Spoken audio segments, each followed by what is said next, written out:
자, 오늘 믿는 자의 본. 갑자기 글자가 상당히 이렇게 조그매졌어요. 보이시죠? 그래요. 여러분, 본이 뭐죠? 탁본이죠, 그렇죠? 이렇게 왜 도장이죠, 일종의, 그렇죠? 맞은편에다가 딱 찍으면 원본과 똑같이 나오는 걸, 이걸 본이라 그래요. 믿는 사람의 본. 이렇게 말할 수 있으면 참 좋겠어요. 사도 바울처럼 내가 그리스도를 본받은 자 된 것처럼 너희가 나를 본받는 자가 되라. 여러분, 그렇게 말할 수 있어요? 부모가 자녀에게 야, 내 신앙만 본받아라. 남편이 아내에게, 아내가 남편에게, 주변 사람들에게 내가 그리스도를 본받은 것처럼 당신들이 적어도 신앙생활을 나만큼만이라도 했으면 좋겠다. 탁본 뜬다, 그렇죠? 본이 되라. 모쪼록 사도 바울은 자신이 있었던 것 같아요. 그런 얘기를 참 많이 했는데 디모데에게도 자기 목회를 전수하면서 나도 본되게 살았으니까 너도 본되게 살아라 그래요. 참 이런 설교를 하려고 그러면 제가 마음이 무겁죠. 왜? 성도들에게 그대로 전해야 되는데 바울이 디모데에게 그랬습니다. 저도 디모데에게 바울에게 배운 은혜대로 주님의 본이 되도록 살고 있습니다. 여러분, 최소한도 예수의 교회 목사처럼 여러분 사셔도 될 겁니다. 이렇게 자신 있게 얘기를 해야 되는데 그렇게 얘기할 수 없어서 이런 본문을 대하다 보면 마음이 참 무거워져요. 자, 본문 11절, 12절, 13절을 띄워놓고 볼게요. 너는 이것들을 명하고 가르치라. 지금 이것들이라고 하는 것은 4장에 우리가 11절부터 읽었는데 앞에 쭉 나왔던 이야기들이 있어요. 사람들이 미혹하는 영 또는 귀신의 가르침을 받아서 양심이 화입 맞아갖고 자기 편 사람 만들려고 엉뚱한 소리 하죠. 그래서 자기가 신령한 척, 그리고 내가 어떻게 해서 신령하게 됐냐면 금욕주의 운동을 해서 그렇다. 그래서 혼인을 금하고 식물을 폐하라, 이런 쓸데없는 얘기. 혼인은 하나님이 만드신 제도이고 독초하는 것이 좋지 못하기 때문에 돕는 배필을 주었기 때문에 하나님이 만드신 제도인데 금욕주의로 이것을 금하게 하고, 또는 음식물을 하나님이 만드셨는데 바로 선악과 문제 때문에 문제가 왔지, 선악과만 제외하면 다 먹고 누리도록 만드셨는데 그런 것들을 금하는 것이 하나님을 가까이 대하는 것이라 이렇게 거짓된 것을 가르치고, 그래서 이런 잘못된 교리들이 팽배했죠.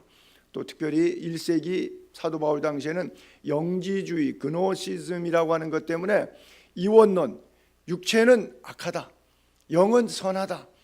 그 영이 구원받는 거니까 육체는 악한 거니까 어차피 죄 짓고 살게 돼 있으니까 죄 져도 괜찮다. 이게 지금까지도 교회 안에 있는데 바로 구원파가 그런 거예요. 한번 구원받았으니까 영원히 구원은 변하지 않는다. 나는 이미 천국 백성 되었기 때문에 내가 무슨 죄를 짓는다고 지옥 가는 건 아니기 때문에 내 삶을 자유롭게 살아도 된다. 에피쿠레스 학파처럼 구원파가 이런 이야기를 하죠. 이 기독교 안에도 이런 것을 이야기하는 집단들이 있습니다. 이런 거, 그노시스 영지주의, 이거 다 잘못된 거죠. 또 철학 이야기, 족보 이야기, 신화 이야기, 뭐 이런 것들 때문에 교회 안에 온갖 잘못된 교리들이 팽배하게 된, 특별히 신사도 운동, 뭐 예언 사역, 종말론적인 그런 메시지들. 여러분, 그냥 누가 그런 얘기하면요 99%는 가짜다 이렇게 보면 맞아요. 뭐 100% 가짜다 그러면은 안 되겠지만 제가 하나님이 아니기 때문에, 그러나 지금 흐르고 있는 모든 것들, 이런 것들은, 사상들은 뭐냐? 다 자기를 위한 거예요. 그거 다 하는 사람들 뭐 하죠? 자기 것까지 빼가지고 구제하고 선교하는 데 씁니까? 안 그러면 그 얘기 해가지고 어마어마하게 아방궁 꾸리고 살고 있습니까? 부동산 삽니까? 땅 삽니까? 선교센터 한다, 무슨 명상센터 한다, 무슨 관 짓겠다 해서 전부 다 뭐 하죠? 벽돌, 시멘트 사는데 돈 엄청 모으죠. 그러다 보니까 구제할 수 있나요? 선교할 수 있나요? 펼칠 수 있나요? 아무것도 할 수 없어요. 결국 뭐예요? 신사도 운동이니 예언사역이니 무슨 말씀 다 모아가지고 자기 개인에게 착복하는 데 다 쓰고 있어요. 굳이 쓴다고 하면 자기가 또 다른 행사하기 위해서 커뮤니케이션 확장하기 위한 홍보 비용 정도는 써요. 왜? 또 돈을 벌어들여야 되니까. 돈 벌어들이기 위한 수단의 과정에 홍보 비용으로는 어마어마한 돈을 쓰는데, 가난과 구제를 위해서는, 선교를 위해서는, 생명 살리는 일들을 위해서는 거의 쓰지 않아요. 나타나는 결과를 보면 그래요. 그래서 너는 이것들을 명하고 가르치라. 본이 되라.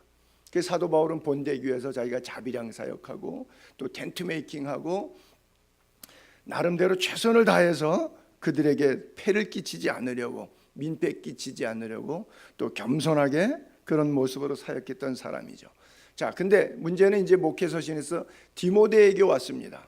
디모데가 나이가 좀 어렸어요. 그렇죠? 오늘 본문에 아까 11절 이후에 12절 13절에 보게 되면 누구든지 내 연소함을 업신여기지 못하게 하고 오직 말과 행실과 사랑과 믿음과 정절에 있어서 믿는 사람에게 본이 되라.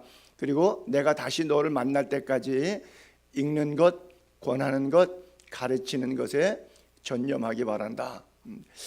자, 여기에 두 토막을 볼 수 있는데, 한 토막은 연소함을 업신여기지 못하게 믿음의 본이 돼야 된다.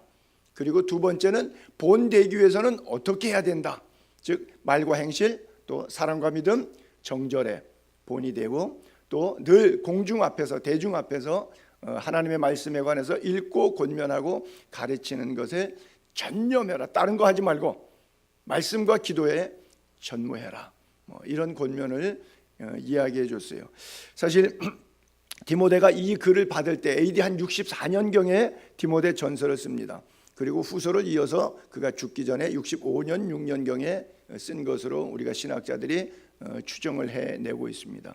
대략 그렇게 되면 나이가 30살 전후한 나이로 봅니다.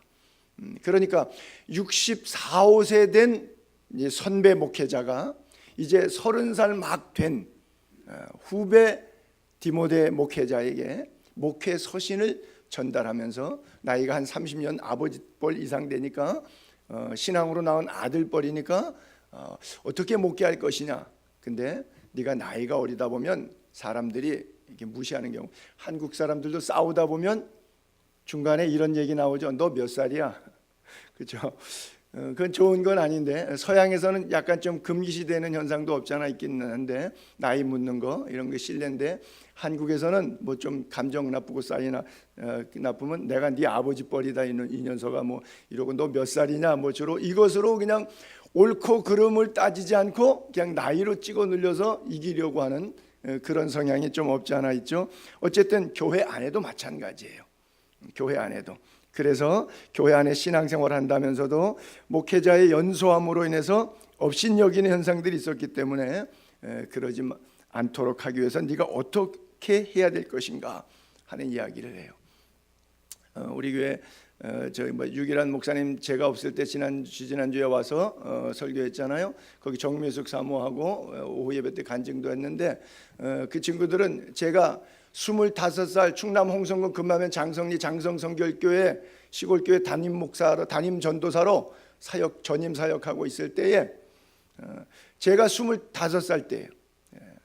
담임 목사였어요. 담임 목회자였어요. 그때 그 아이들이 71년생이니까 15살 때였어요. 15살 때, 중학교 때지. 그러니까 지금 늘 이렇게 봐도 제가 뭐 공중 앞에서는 이제 존댓말을 씁니다만, 걔들끼리 만나면 이제 반말로 아직도 이뻐하고 사랑해하죠. 제가 한 15년쯤 된 것 같은데, MBC에서 장수마을 촬영한다고 와갖고 저한테 코디를 부탁해서 그리스의 해발 3,000 가까이 되는 2,976m짜리 올림푸스라고 하는 산이 있어요. 그 산이 제우스의 왕자라 그래, 앉아 있는 자리라 그래. 분화구가 백두산처럼 생긴 분화구가 양쪽에 팔걸이처럼 뒤에 등받이처럼 생긴 형태의 분화구가 돼 있어서 제우스가 하늘에서 내려와서 앉은 자리다. 그래서 제우스의 왕자라고 부르는 신들의 고향 올림푸스라고 하는 산이 있는데, 그 산 한 850에서 1000고지 사이에 리바디아라고 하는 마을이 있어요. 거기에 장수촌입니다. 그리스 내에서 유명한 장수촌이 몇 군데 있는데 아주 유명해. 거기는 다 90 전에 돌아가시는 분들이 거의 없어요. 다 90대예요. 그래서 우리가 촬영팀이 올라갔는데 마을회관의 커피숍에 갔어요. 마을 노인들이 있는 노인정 같은 그런 커피숍인데 뭐 94세, 95세, 96세 보통 그 90대 할아버지 할머니 쭉 할아버지들이 할머니들은 별로 없었어요. 할아버지 쭉 앉아 있는데 저희가 촬영하기를 갔던 사람은 참전용사 할아버지예요. 그분 84세예요. 그래서 그분의 집을 취재하고 그분의 삶을 취재하면서 참전 그리스 16개 6.25 참전 우방국이니까 그 할아버지가 주인공으로 촬영하는데 그 할아버지는 거기서 뭐 하느냐? 커피 배달하고 다녀요. 주방에서 테이블 사이로 왔다 갔다 하면서 불러요. 이름 부르면은 그러면 다 95세 된 형이 84세 먹은 동생 부려먹는 거예요. 그게 진짜 장수 마을이더라고요. 84세인데도 꼼짝 못하는 거예요. 이게 연소함이라는 것은 그런 것 같아요. 우리가 볼 땐 상당히 나이가 있는데도 95세 앞에는 연소함이니까. 여러분 고린도전서 16장 10절을 볼게요. 바울이 오히려 거꾸로 이제 이번에 바울이 에페소에 있을 때에 고린도전서를 씁니다. 근데 그때 고린도에다가 디모데를 보내게 됩니다. 말씀 사역 때문에. 그래서 이런 편지를 썼어요. 고린도 교회 편지 쓰면서 디모데가 너희한테 가면 이러거든. 너희는 조심해서 그로 두려움이 없이 너희 가운데 있게 하라. 이는 그도 나와 같이 주의 일에 힘쓰는 자임이라. 그러므로 누구든지 그를 멸시하지 말고 평안히 보내어 내게로 오게 하라. 나는 그가 형제들과 함께 오기를 기다리노라.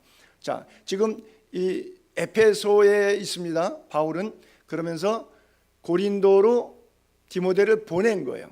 그리고 볼일을 본 다음에 목적을 가지고 다시 미션을 가지고 되돌아오는 과정 속에 있는데 그 편지를 준 거예요. 그때 그 편지에 토막에 이렇게 써 있어요. 왜? 고린도 사람들이 또 깝죽거리고 나이 어리다고 무시할 것 같거든요. 멸시할 것 같거든요. 야, 네가 뭘 안다고 그래? 이럴까 봐 이런 글을 썼어요. 그만큼 디모데는 바울이 볼 때 많은 사람들에게 좀 무시를 당하는, 멸시를 당하는, 어리다는 이유 하나 때문에. 근데 그 믿음의 영적 DNA는 아주 훌륭한 집안의 자녀거든요. 그런데도 불구하고 이 나이 때문에 하대받는 것에 대해서 굉장히 마음 아파하고, 그렇지 않기 위해서 네가 말하고 행실하고 사랑과 믿음과 정절에 대해서 좀 본이 돼야 되겠다. 이 부분에 있어서 그래서 남들이 함부로 하대하지 못하도록, 그리고 항상 앞에 서서 딴 거 하지 말고 말씀을 읽고 말씀을 권면하고 말씀을 가르치는 이 말씀 사역을 중점적으로 해서 이 문제를 네가 극복하는 것이 지혜롭겠다. 이런 이야기들을 해준 것이죠. 여러분, 세월 흐른다고 해서 또 교회 다닌 지 오래됐다고 해서 영적으로 성숙해지는 것은 결코 아닙니다. 수십 년 된 신자 가운데서도 미성숙한 교인들 저는 많이 봤거든요. 그 이어령 교수님이 나이가 80이 넘어서 예수를 믿지 않습니까? 그래서 예수 믿고 첫 쓴 책이 뭐예요? 여러분 아마 읽어보신 분들 많을 거예요. 지성에서 영성으로라고 하는 책을 썼지 않습니까? 그래요. 80이 넘도록 대한민국에 아마 탑 10 안에 들어올 거예요. 이어령 씨가 갖고 있는 박학 다식함의 지적 수준은 아마 랭킹 10위 안에 들어갈 거예요. 근데도 그가 그 80이 넘는 고령에 많은 것들 섭렵하고, 심지어 뭐 교육부 장관을 지냈나요? 뭐 교육계의 최고의 뭐 문화장관도 아마 지내고 그러신 것 같은데, 교수로서 석학인데도 불구하고 겸손하게 깨진 거야. 내가 아는 게 너무나 없구나.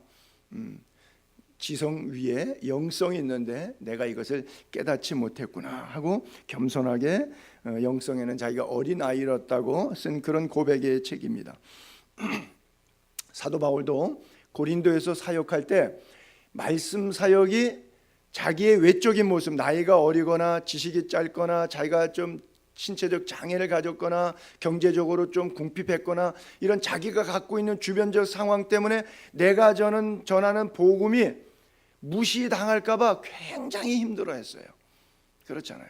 제가 가끔 그러니 저희 둘째 큰아버지가 한 2천억대 재산 가니까 예수 안 믿으니까 전도할 때 나는 예수 안 믿어도 이렇게 부자인데 너는 예수 믿고 목사가 돼갖고 뭐 네가 뭐 나보다 뭐 나은 게 뭐가 있냐, 뭐 이런 것에 대한 무의식 의식 가운데 눌리는 것 때문에 전도를 잘 못할 거 아니에요.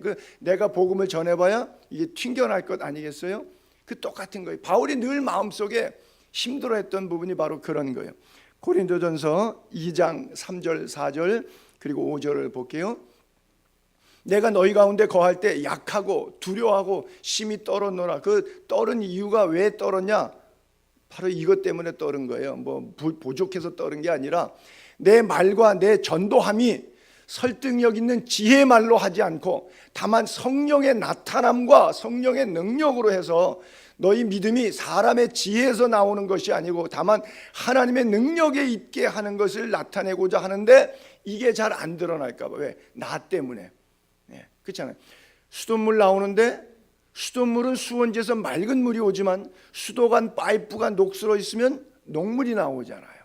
그런 것처럼 하나님의 복음은 순수하고 문제가 없는데 이 하나님의 복음을 전달하는 전달자 매체가 여러분들이 나를 볼 때 손영삼에 대해 갖고 있는 인식, 그가 갖고 있는 지적 수준, 경제적 수준, 신체적 구조 이런 것들 때문에 내 안에 있는 말씀이 능력이 하나님의 복음이 희석될까 봐 그것이 두렵다.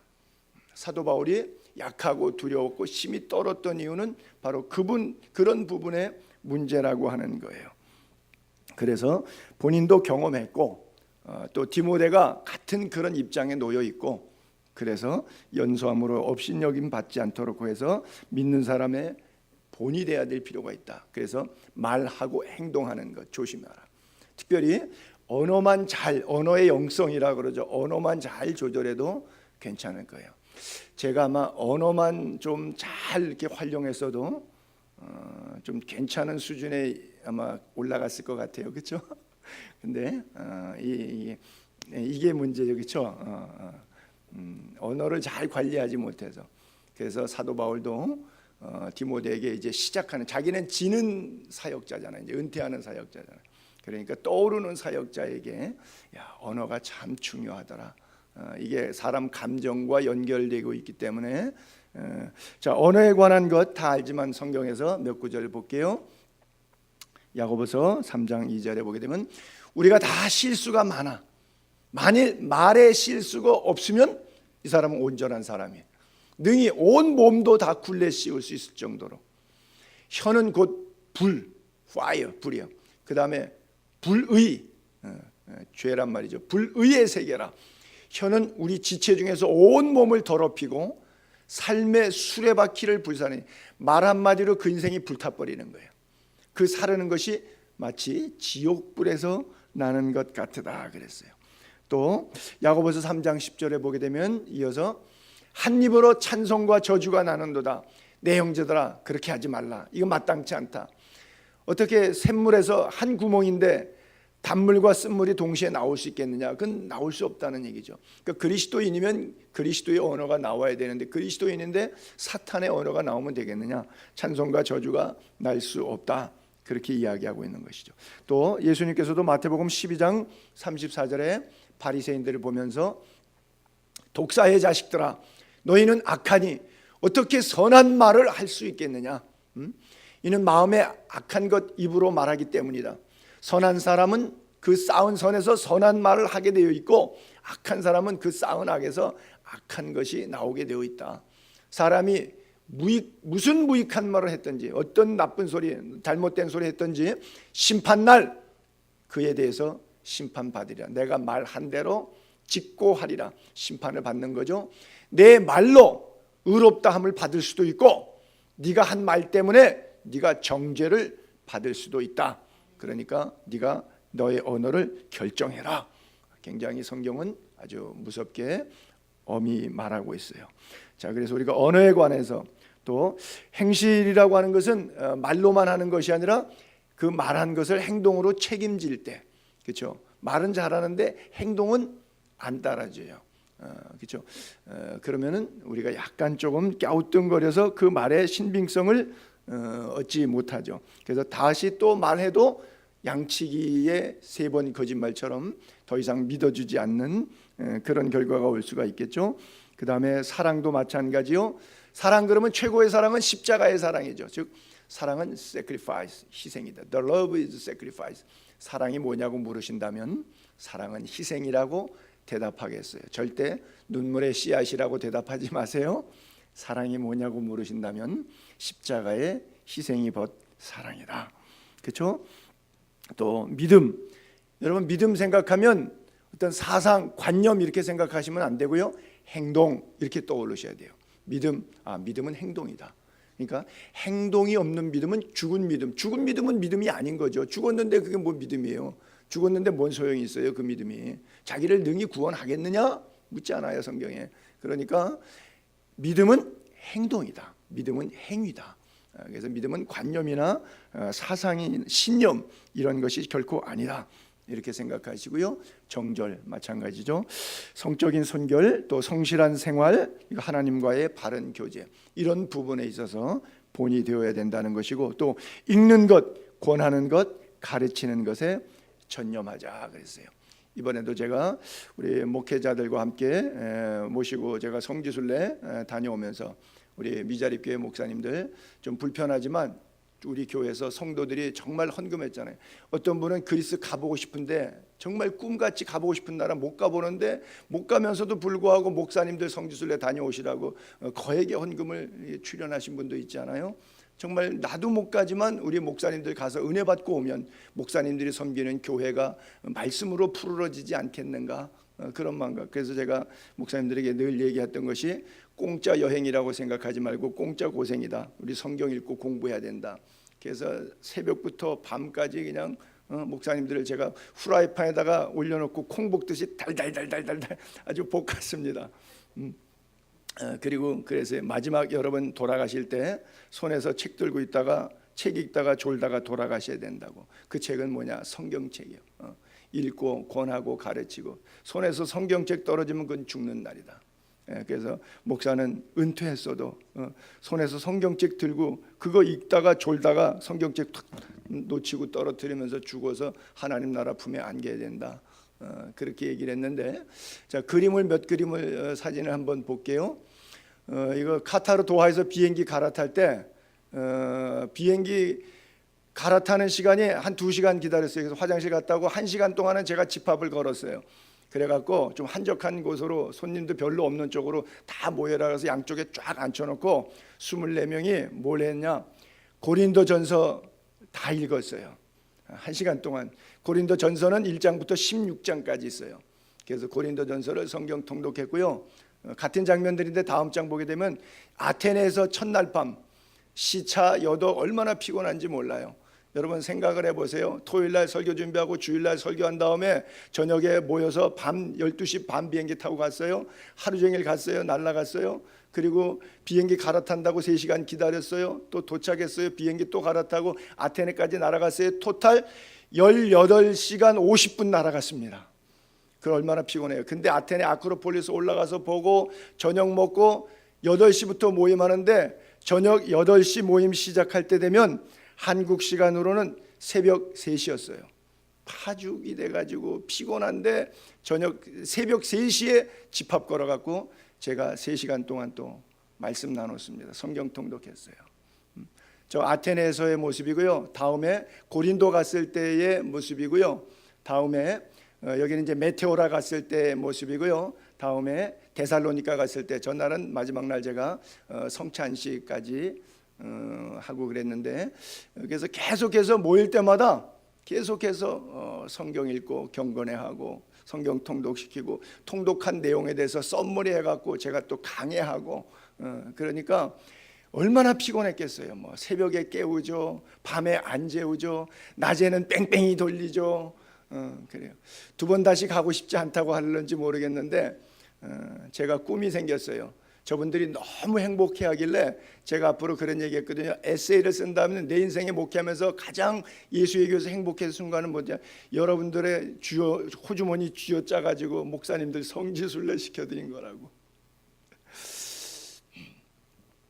모르겠어요. 5년 뒤에 10년 뒤에 우리 교회가 조금 더 커지면 그때는 제가 저분들을 모시고 또 예루살렘에 갈릴리로 한번 또 갈런지 모르겠어요.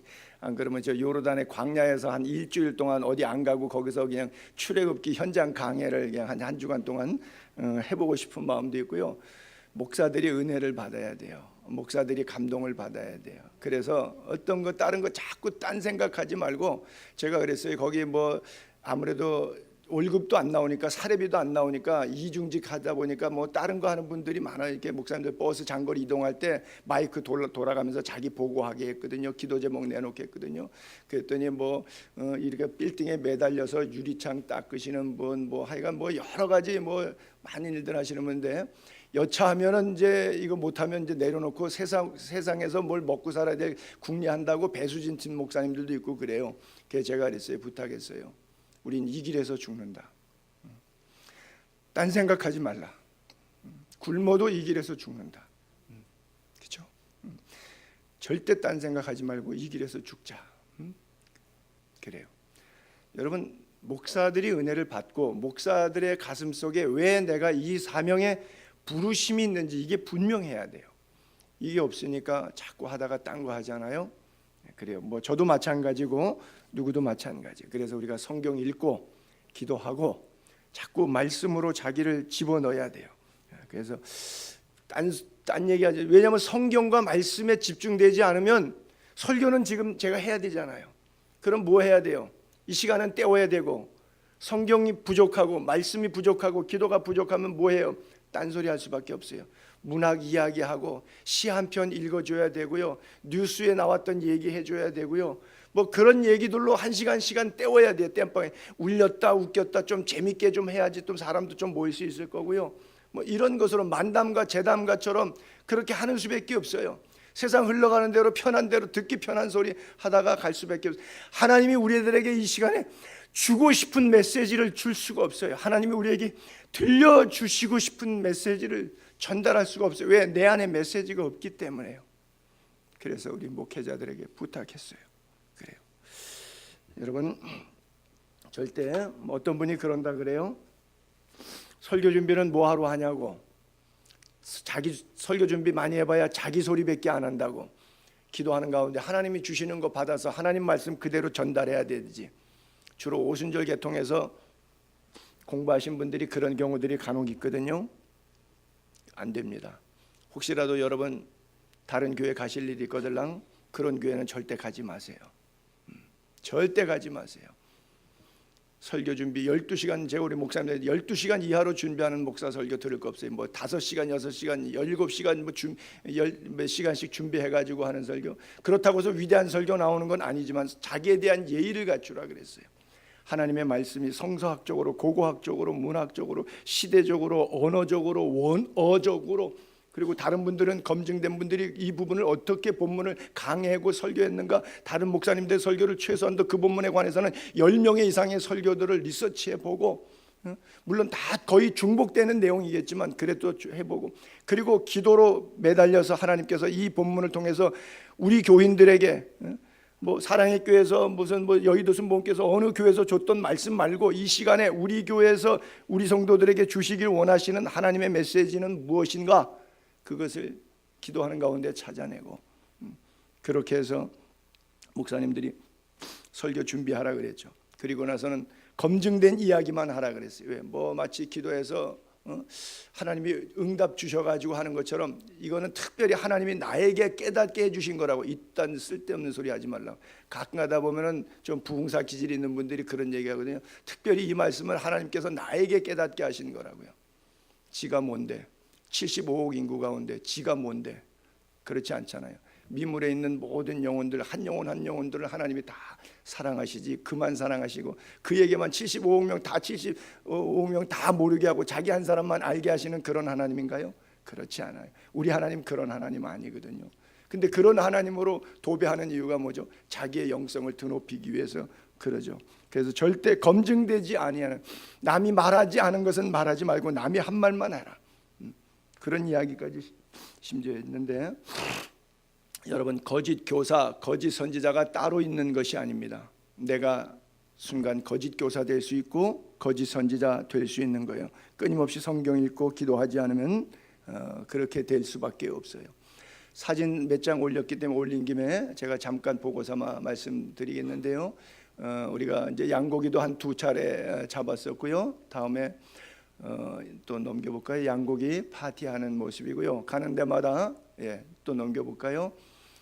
이분은 제가 집시 언어로 엄마라고 부르는 사람 가운데 한 사람인데, 남편이 복음의 시초에 천막교회 장막을 이동했고 그의 자녀들이 뭐 바람가 짚고 움직이고 할 때마다 저를 많이 도왔기 때문에 팔남매를 낳은 엄마인데, 제가 가면 거기서는 이게 호칭을 엄마라고 이렇게 부르는 분인데, 이번에 올 때는 자기가 뭐 꼭 우리 어머님처럼 그러더라고요. 우리 어머님 맨날 이렇게 헤어질 때 보면 야 이제 내가 마지막 보는 건지 모른다 그러고 찔끔 그러시는데, 이분이 또 왜 또 자기도 또 몸이 좀 불편하대요.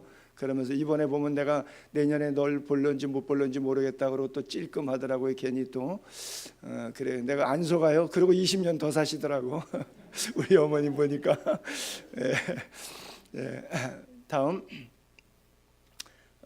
내가 입양, 그 할머니가 자기 손자였댔어요. 그 입양한 애들이 오른쪽에 있는 애가 제가 입양했던 발란디라고 하는 아들인데, 12살 때 데려다가 쭉 이렇게 길러서 사역자로 키웠는데, 그 친구가 지금 병원에 입원해 있는데 고혈압 아니요 당뇨 합병증으로 이제 온 몸의 기력이 다 없어갖고 한 달밖에 못 산다는 의사의 진단이 나왔다 그래가지고 의사 물어보니까 뭐 더 이상 뭐 좀 장기적으로는 어려울 거라고, 한 달이라고 하는 말은 자기가 한 말은 한 적은 없다고 그래요. 그리고 이제 좀 많은 세월이 시간은 남은 것 같지는 않다고. 그럼 어떻게 치료할 수 있냐니까 뭐 치료한 방법은 없다고.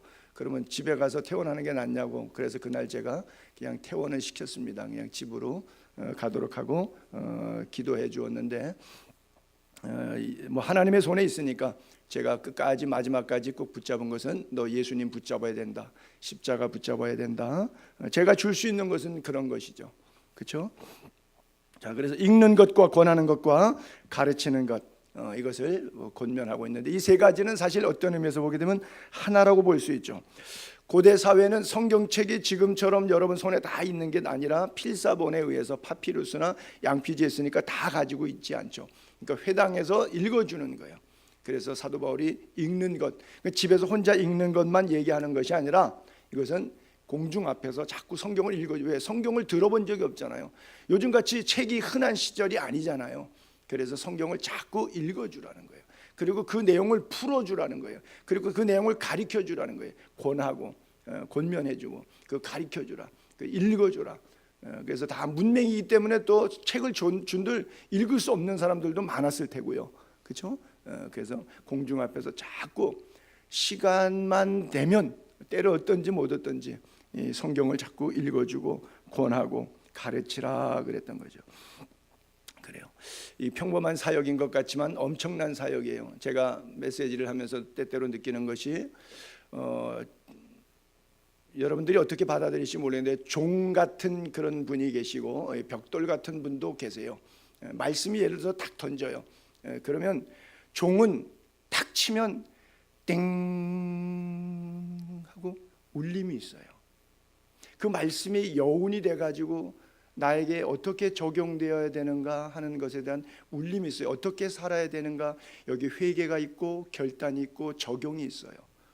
이 말씀이 땡 하고 종처럼 이렇게 흡수가 되는 분이 있고, 어떤 분은 벽돌 같으니까 탁 치면 쿵 그러면 그냥 그걸로 끝이에요.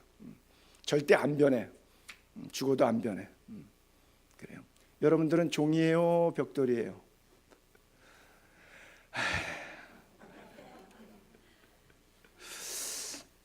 제가 여러분들에게 줄 수 있는 것은 어떤 세상 사는 방법을 가르쳐 드릴 수 있는 것도 아니고 돈 버는 방법을 가르쳐 드릴 수 있는 것도 아니에요.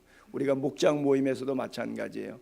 목장 모임에 모여갖고 셀 모임에 모여갖고 상업적 정보 교환을 위해서 모이는 것도 아니고 뭐 거기에 모여서 성경 읽고 기도하고 말씀 나누는 그런 모임이 될 수 있기를 바랍니다. 그래요. 14절 한번 올려볼게요. 내 속에 있는 은사고 장로회에서 안수받을 때 예언을 통하여 받은 것을 가볍게 여기지 말라 그랬어요. 내 속에 있는 은사, 여러분 곰곰이 한번 질문해 보세요. 하나님께서 내게 은사를 주신 게 있는데 나에게 주신 탤런트, 내게 주신 은사는 무엇인가? 특별히 저 같은 경우는 이제 목사니까 목사회에서 또 장로님들 장로회에서 안수 받을 때 예언을 통해서 받은 것들이 있죠. 저도 1885년 5월 5일 날, 즉 31년 전에 목사 안수 받을 때 울면서 하나님 앞에 앞으로 어떻게 하겠습니다. 부름받아 나서님은 어디든지 가오리라. 아골골짝 빈들에도 가겠다고 그랬죠. 내가 처음 주를 만났을 때, 여러분들 처음 주를 만났을 때 어떠셨습니까? 처음 임직식 할 때, 권사 임직 되시고 또 장로 임직 되실 때 그때 그 감격, 그 기억 나십니까? 안수 받을 때에 성령께서 내 마음에 어떻게 살겠다고 헌신하도록 각오 주셨던 그 마음, 너무 세월 지나서 오래 지나서 다 잊어버리셨습니까? 그때 하나님께서 특별히 내게 은사를 주셨는데, 그리고 그 은사를 활용하다 보니까 은사가 굉장히 활용이 잘 돼갖고 하나님의 교회에 유익을 줬고 많은 성도들에게 덕과 기쁨이 되었었는데, 그것이 어느 날 내게 잊어지고 있지는 않습니까? 이게 너무 반복적으로 많이 하다 보니까 옛날에 굉장히 귀중하게 느꼈는데 이제는 뭐 별거 아니다라고 소홀하게 가볍게 생각되고 살지는 않습니까? 여러분, 사도 바울이 마찬가지예요. 디모데에게 그렇게 말합니다. 너 은사 받을 때에, 안수 받을 때에 임했던 그 은사, 감동, 하나님의 은혜, 지금 너무 가벼워지고 있지 않는지 은사를 다시 활용해라. 1달란트 맡은 청지기의 모습 버리고 2달란트, 5달란트 맡았던 청지기처럼 묵혀두지 말고 부지런히 활용해라. 그렇죠? 활용할 수 있는 여러분 되기를 바랍니다. 디모데는 아마 그렇게 생각했을는지 몰라요. 어차피 나 업신 여기는 사람, 뭐 연소하다고 업신 여기는 사람, 그 사람 내가 설교해봐야 어차피 안 들어먹을 건데 뭐 가르치면 뭐해, 안 하고 말지. 그리고 비난 때문에 낙심해서 아마 입을 열지 않고 있었을런지도 모르겠어요. 읽고 권하고 가르치는 것에 대해서 주춤거리고 있었을런지도 모르겠어요. 그런데 그렇기 때문에 더욱 열심히 해라. 특별히 타고난 은사가 아니지만 네가 안수받을 때 네 마음속에 하나님께서 말씀하셨던, 감동하셨던, 주셨던 그 은혜, 그것 잊지 말고 초심으로 다시 돌아가서 사명과 소명을 새롭게 하라. 그런 말씀입니다. 마지막으로 15절 16절을 이 모든 일에 전심전력하여 너의 성숙함을 모든 사람에게 나타나게 하라. 내가 내 자신과 가르침을 살펴 이 일을 계속하라. 이것을 행함으로 내 자신과 내게 듣는 자를 구원하리라 그랬어요. 모든 일에 전심전력하라. 여러분 끝까지 모든 일에 부지런함으로 집중해서, 정말 선택이 아니라 필수예요. 그렇죠? 가끔 하는 게 아니라 매일 하는 거예요. 모든 일에 전심전력하기를 바랍니다. 그리고 내 자신과 내 가르침을 살펴볼 필요가 있어요. 즉 내가 가르치고 있는 대로 나는 살고 있는가, 남에게는 이렇게 살아야 된다고 말하는데 나는 그렇게 살지 못하고 있는 건 아닌가. 그러니까 내 자신과 너의 가르침, 네가 말하는 설교 내용과 너의 삶하고 지금 똑같이 가고 있는가, 이것을 살펴보라고 얘기하고 있는 거예요. 늘. 그래서 이것 때문에 디모데가 좌우로 치우치지 않고 연소해도 업신여김을 당하지 않고 복음이 복음되게 세워나갈 수 있게 하라. 그래서 이 일을 계속해라. 그리고 너뿐 아니라 내게 듣는 모든 자들을 구원하게 하라. 한눈 팔지 말고 끝까지 경주해라. 최후 승리 얻기까지. 그래서 너도 구원받고 다른 사람까지 구원하는 구원의 복음이 되어야 되지 않겠는가 그래요. 여러분 배울 기회가 있고 읽을 기회가 있고 기도드릴 기회가 있다면 기회를 내서라도 애쓰시기 바랍니다. 여러분 실제 그런 경험 해보잖아요. 왜 제자 훈련 해보면 몸은 피곤하지만 하고 싶지 않은 마음도 들지만 막상 제자 훈련 한 2시간, 2시간 반 하고 나눔하고 나면 그 말씀 속에서 미처 이해하지 못했던 것들을 깨닫게 되고 적용하게 되고 반성하게 되고 힘을 얻게 되고, 그때 야 정말 제자 훈련하니까 이런 유익이 있구나, 기쁨이 있어요. 그런데 안 하면 또 자꾸 꾀가 나서 귀찮고 뭐 힘들고 뭐 피곤하고, 안 하면 자꾸 또 안 하게 돼요. 하면 할수록 힘을 얻는데 마귀가 그 힘 얻는 게 싫은 거예요. 그러니까 뭐 몸 피곤하고 여러 가지 핑계 대고 자꾸 빠지게 하고 안 하게 하고 이렇게 만들어요. 하면 하나님의 말씀은 능력이니까 말씀 자체가 내 안에 들어올 때 나를 살아서 움직이는 역동성을 만들어내는데 마귀가 그게 싫은 거예요. 내가 역동적인 그리스도인이 되는 게 싫은 거예요. 그냥 고만고만하게 살게 그냥 가만히 있어라 뭐 이렇게 자꾸 만드는 거예요. 그래서 나를 자꾸 절제시켜서 신앙생활에 열심을 품지 못하게 만드는 거죠. 왜 원로 목사님들이 그렇게 목회 잘하고 나중에 딴 이상하게 되는 거죠? 목회하는 동안에는 설교를 위해서라도 성경 읽고 기도를 했단 말이죠. 성도를 위해서 기도해 주기 위해서라도 기도를 했단 말이죠. 근데 후임한테 다 물려주고 설교 안 하죠. 뭐 신방 가서 기도해 주는 것도 아니죠. 그러다 보니까 영성이 자꾸 죽어가요. 영성이 죽으면 뭐만 남죠? 왕년의 내가, 이것만 남아요. 왕년의 내가, 이것만 남아요. 그러면 힘들어져요. 모든 사람은 내가 누군데 감히 나를 이렇게 되는 거예요. 그러면 하나님이 보실 때 혀를 차시는 거예요. 저렇게 영성이 다 죽었는데, 젊었을 때 그 영성을 끝까지 뭐라 그랬어요? 전심전력해서 이 일을 계속해라, Don't stop, keep going, 계속하도록 요구하고 있는데 자기가 손 놓은 거예요. 성경도 안 읽는 거예요. 기도도 안 하는 거예요. 그러면 뭐 하겠어요? 보나마나 자기 거 나오죠. 자기 건 뭐예요? 죄성이죠. 자기 건 뭐예요? 교만이죠. 자기 건 뭐예요? 자아죠. 그것만 남는 거예요. 그러니까 좌충우돌하고 자꾸 부딪히고 힘든 거예요. 그래요.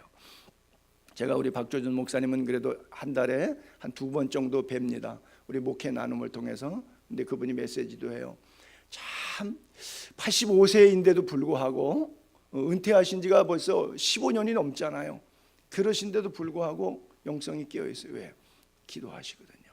왜요? 성경 읽으시거든요. 왜요? 성경을 말씀을 읽고 권하고 가르치시거든요. 그러니까 그분은 나이가 85세인데도 현역에 있는 50대 목회자보다 더 영성이 살아있고 액티비티가 살아있어요. 얼마나 멋지신지 몰라요. 그 영적인 그 느낌이 그대로 전수가 되는데 얼마나 큰 은혜와 감동이 되는지 몰라요. 어떤 사람은 쥐꼬리만큼 아주 조금 알아요. 제가 볼 때는 그건 지식도 아닌 건데 그 성경 지식 조금 안다고 해서 너무 만족해가지고 막 자부심에 막 넘쳐요. 그냥 뭐 남 가리키려고 하고요. 자기 우월감에 그냥 빠져 있는 사람을 봐요. 어떤 때 너무 불쌍해서 가르쳐주고 싶지도 않아요. 말하고 싶지가 않아요. 그런 사람에게 더 이상 제가 여러분에게 잔소리하고 무슨 얘기하면요, 제가 사랑하는 줄 아세요. 제가 여러분에게 잔소리 안 하잖아요. 벌써 목사님 나한테 마음 닫았구나, 그렇게 생각하시면 맞아요. 입이 썩어서 말 안 해. 그저 싫은 소리든 좋은 소리든 내 입에서 자꾸 여러분들 얘기하면서 뭐 말하면 그건 좋은 거예요. 좋은 현상이에요. 그렇죠? 미움받는 여자보다 잊혀진 여자가 더 불쌍하대잖아요. 그래요. 여러분, 나는 내가 속한 가정, 직장, 학교에서 그리스도인으로 본되게 살고 있는가? 그래요? 남편이 볼 때, 아내가 볼 때, 자녀가 볼 때, 우리 아내, 우리 남편이, 또 우리 아빠가, 우리 자녀가 참 신앙생활 이쁘게 잘하고 있다. 참 본이 된다. 쟤는 참 예수를 믿어도 어쩌면 저렇게 이쁘게 잘 믿냐? 참 예수님이 살아 계시다, 살아 계셔. 정말 너를 보면 하나님이 계시다는 걸 내가 믿겠다. 이게 뭐예요? 본이 되는 거죠. 왜? 나를 통해서 하나님을 보는 거예요. 여러분을 통해서 하나님을 보는 거예요. 나 때문에 교회가 가고 싶고, 나 때문에 하나님의 존재에 대한 궁금함이 생기고, 나 때문에 그분을 믿고 싶고, 그 예수 그리스도의 십자가 붙잡고 싶고, 본이 되길 바랍니다. 믿음의 본을 보여 삶으로 증명해내는 그리스도인들 되기를 주의 이름으로 축복합니다. 기도하겠습니다.